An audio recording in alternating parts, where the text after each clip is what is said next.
With all the bans and suspensions, the free speech versus big tech issue isn't going anywhere, and it's one of those issues that boils near the top of the pot in our current culture war. A lot of people are talking about it, but I think they are missing something here. Right now, the current thought du jour goes a little something like this. Big tech is dominating the free market and suppressing speech. Public rights must be forced into private space, and big tech needs to honor our freedom of speech because reasons. Alt tech has to compete in the free market and somehow beat big tech. Maybe big tech should be made a utility, and maybe we need an internet bill of rights. Let's take these point by point real fast. Yes, big tech is dominating the free speech scene, but more on this momentarily. Second, forcing public rights, their protection and compliance into the private sector is begging for big government and thus more trouble. It also limits the right of free speech that a corporation has, which is suddenly okay because special pleading. Third, alt tech can't really beat big tech as it stands right now, but this is part of my main spiel, which we'll get to here in a second. Next, if we argue that big tech firms like Facebook, Twitter, or YouTube should be made into public utilities, then what we are advocating for is the seizure of private property by the government. We are arguing that these firms produce connectivity and read-write access to a platform, and that means that what they produce is so important for the public that we must seize the means of production and make them a public good. There's issues with that. There might be room to talk about regulating them like a private utility, which is a different argument altogether, and it's not without merit. Finally, the Internet Bill of Rights, which is partially well-intentioned, does not change the scene we are looking at. It only attempts to change corporate behavior. Many of these thought processes involve big government getting bigger, more involved and more forceful in the private sphere, and as a conservative, I'm against that idea, even if it's being used against a Twinkie like Jack Dorsey. See my Political Implements and Real Weapons video for more on that. The fact that some conservatives have rejected the bigger government approach to solve the issue has led to the smug and faulty dilemma that's been going around. It goes a little something like this. Either you're going to have to live with that free market you love so much, or you're going to have to accept that the government should be involved in new ways. My answer is simply this. What we are looking at is not the free market. It's a series of large monopolies. The problem is that the place where public discourse is happening is almost entirely in monopolized private space. Because it is private space, the owners have the right to restrict access to that space, and we don't want to start down the road of stripping ownership rights away from people who made something cool and it happened to go big on them. Of course, someone will ask, are Facebook, Twitter, and YouTube really monopolies? And the answer is, what are your alternatives? Sites like Gab, MeWe, BitChute, and Minds, the total number of users combined for those sites is probably less than 1% of any of the biggies like Facebook. Token alternatives don't change the reality of monopolies. Facebook has over 2 billion active users per month, and Twitter has 335 million. By way of comparison, Gab has 225,000, BitChute has 26,000, and Minds has just over 1 million. To call these smaller platforms competitors is like screaming, no, you don't have a monopoly, I own Baltic Avenue. Saying the alternative platforms have 1% as many users as the monopolies do is insanely generous. Saying that they could grow to 15 or even 20% seems out there. Right about now, the MySpace thing will be brought up as an example of a big tech firm failing. Like all the current monopolies better watch their step or they'll end up like MySpace. Here's the problem with that. MySpace had a terrible UI, and that's one reason they lost to Facebook. But the bigger reason is that colleges standardized Facebook for their students, and this standardization is the major reason for their success. Theoretically, that's replicable if you can get a bunch of universities to standardize any social platform. So MySpace isn't a predictor of anything because it's a single sample, a single case study, and the fall of a single company. But regarding alt tech, there's no competition because it's not a contest. Even Zuckerberg's programming had trouble with answering that question. Even sentients like us can see the flaws in the logic of his operating system. If I'm upset with Facebook, what's the equivalent product that I can go sign up for? So the portion You don't of what think we do, you have a monopoly? it certainly doesn't feel like that to me. Okay. Competition is an essential part of the free market, and in a competition, a real competition, there's the possibility that you could lose, that your company could fall behind, or that a rival could make a better product that takes off. If you're winning the free market contest, it implies that you're making a better product, you're running a good profit to expense ratio by not only paying your bills but ending up with surplus, and you're not just meeting needs and expectations, but you're exceeding them. This assumes that you're not the only game game in town and that you're not just getting a free ride to the top.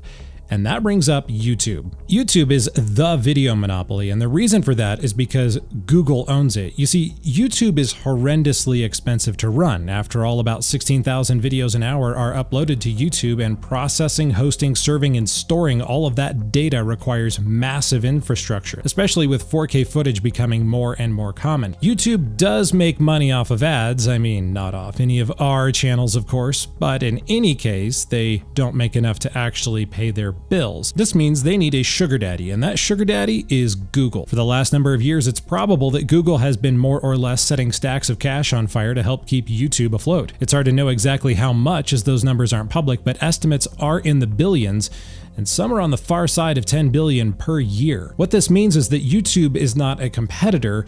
YouTube doesn't actually function as a business. That is, they cannot sell enough product to keep their own lights on, cover expenses, and break even, much less make a profit. YouTube doesn't make the rent. Google does that for YouTube. That's how YouTube is a monopoly. It doesn't have to compete. It doesn't have to have good business practices, realistic margins, or even success to win. It just gets a free ride to first place at the finish line. So why does Google do this? It's because Google has their own little monopoly going with online advertising. And if they hold down the video territory through YouTube, then they control almost 100% of online video ad space. As long as YouTube is what it is, no one can compete or challenge that part of Google ad space. YouTube may not make money, but what it does do is help Google make money by being part of Google's universal internet coverage for ads. And that makes Google more money in the long run. YouTube is a big chunk of the internet, and it's worth it to Google not to lose that precious chunk. It makes Google a one-stop shop for advertising because their reach is so enormous, and part of that reach includes YouTube. For Google, it's like they're spending $100 on YouTube to make $80 on ads, but it prevents anyone else from making $50 off those ads and challenging the Google market share. In other words, the whole is greater than the sum of its parts. Google might lose money on YouTube today, but it keeps its dominance of the online video market by owning YouTube, and that dominance means in the long run, Google does make more cash. That's an expensive game to play, but no one else can play it, which is exactly how Google wants it. No other advertising service reaches as many people as AdWords does, and no other advertising service will be able to, as long as Gmail, Google, and YouTube are part of the same company. For Google, it's about keeping that majority market share at any cost. It's about holding down States Avenue through Boardwalk just to make sure no one else can, and the heck with the overhead costs. Now, you're probably saying, okay, yeah, we know that all of these companies are monopolies. What do we do about it? Right now, the current conversation line is about controlling monopoly behavior with the Internet Bill of Rights, or praying for an underdog miracle with alt tech, or trying to get the government to make the monopoly be nice. All of these ideas have a really bad starting point: the acceptance of the monopoly's existence. Why are we okay with these big tech firms being monopolies when the law itself is not okay with it? I think the answer to this monopoly mess lies in current antitrust law. We have a lot of antitrust law. We have legislators, and we have it all right now in our current system. We don't need more government. We need the government we do have to bring antitrust law to bear on these monopolies. Google has already faced antitrust fines in other countries, and that's good precedent for the current legal system to start looking at them here in the US. For Facebook and Twitter, the solution is a bit different because they are active peer participation networks, which we'll go over in part 2, but the short answer here is that such networks only work because everyone is on them. You don't want to manage 5 different types of Facebook platforms just to stay connected, so breaking up Facebook doesn't work so well, and the same could be said for Twitter.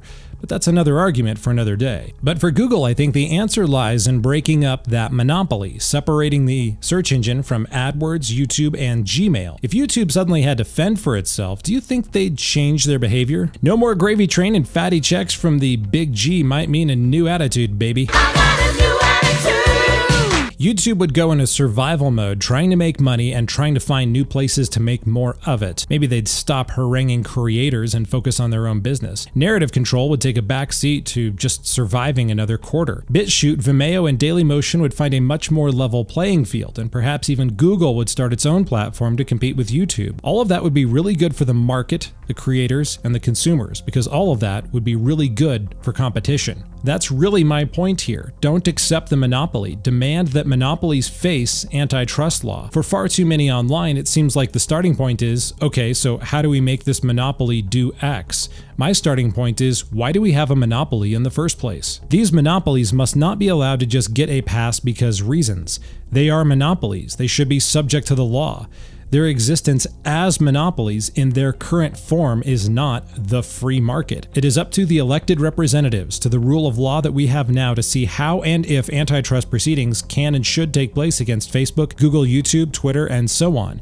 It is up to voters to pressure their elected officials to begin this process. If we do not, we run the risk of being stuck with floundering tech alternatives and corporate monopolies shoving their version of morality down our throats and then banning us when we violate that morality. I believe the free market can solve a lot of problems, and part of that market being free is the presence of real competition and the absence of monopolies.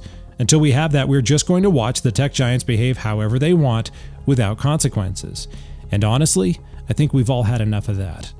In part 2, we'll cover monopolies like Facebook and Twitter and the platform versus publisher angle, and we'll also address some of the issues with the Internet Bill of Rights. We'll see you then.